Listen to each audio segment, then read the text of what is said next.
পেজের একজন ফলোয়ারের কাছ থেকে প্রশ্ন এসেছে যে এই যে আমাদের বিডন স্ট্রিটের বিডনটা কে? সহজ উত্তর হচ্ছে বিডন হচ্ছেন স্যার সেসিল বিডন, যিনি বাংলার লেফটেন্যান্ট গভর্নর ছিলেন। লেফটেন্যান্ট গভর্নর মানে কি?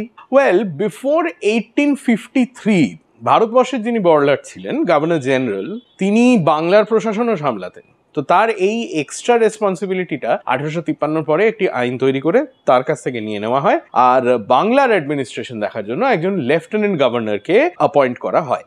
1836 সালে 20 বছর বয়সে ভারতে এসেছিলেন, প্রশাসনের নানান পোস্টে কাজ করেছেন। 1843 নাগাদ যখন মুর্শিদাবাদে ম্যাজিস্ট্রেট হিসেবে কাজ করছিলেন, তখন তাকে সরকারের আন্ডার সেক্রেটারি হিসেবে অ্যাপয়েন্ট করা হয়। তারপরে র্যাপিড প্রমোশনস, 1857 সালে যখন সিপাহী বিদ্রোহ হয় তখন উনি কাজ করছিলেন অ্যাজ হোম সেক্রেটারি, তারপর আলটিমেটলি বেঙ্গল এর লেফটেন্যান্ট গভর্নর। তবে ওর রাজত্বে কিন্তু একের পর এক গোলমাল হয়।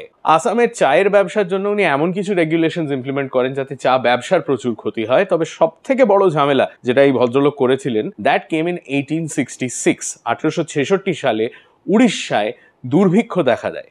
এবার সাধারণত যখন দুর্ভিক্ষ হয়, একটা সরকারের কাজ হচ্ছে ফ্যামিন রিলিফ মেজার্স নেওয়া, কিন্তু বিডন একটা কিচ্ছু করেননি।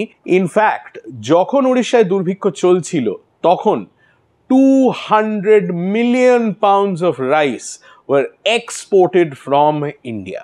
এবং উনি এটার ব্যাপারে খুব বুক ফুলিয়ে বলেছিলেন যে না ওর যে ইকোনমিক পলিসিতে বিশ্বাস, তাতে এইসব খরা, দুর্ভিক্ষ, বন্যা এসব জিনিস তো হতেই পারে, তাতে কয়েকজন ভারতীয় মারা যাবে, সো হোয়াট, এটা হচ্ছে ন্যাচারাল ব্যাপার, এর মধ্যে সরকারের কোনো রকম ভাবে ইন্টারফিয়ার করা উচিত নয়। ফ্যামিন রিলিফ ইমপ্লিমেন্ট করাকে উনি ডাকাতি করার সঙ্গে তুলনা করেছিলেন। তো এহেন স্যার সেসিল বিডনের বিরুদ্ধে তারপরে ইংরেজরাই একটা কমিশন বসায় এবং তারপর তাকে কাজ থেকে অপসারিত করা হয়। উনি ইভেনচুয়ালি ইংল্যান্ডে ফিরে যান, 1880 সালে মারা যান। তো এই হচ্ছেন the great sir Cecil Beadon, যার নামে বিডন স্ট্রিট। আর সেই বিডন স্ট্রিটে যে কুখ্যাত হত্যাকাণ্ড ঘটেছিল, সুপ্রতিম সরকারের লেখায় আপনি পড়েছেন তো, পুলিশ কর্মী একজন তার দাদাকে খুন করে বাড়ির মধ্যেই তার দাদাকে দেওয়ালের মধ্যে গেঁথে দিয়েছিল। তার দাদার কঙ্কালটা তো খুঁজে পাওয়া গিয়েছিল তারপরে।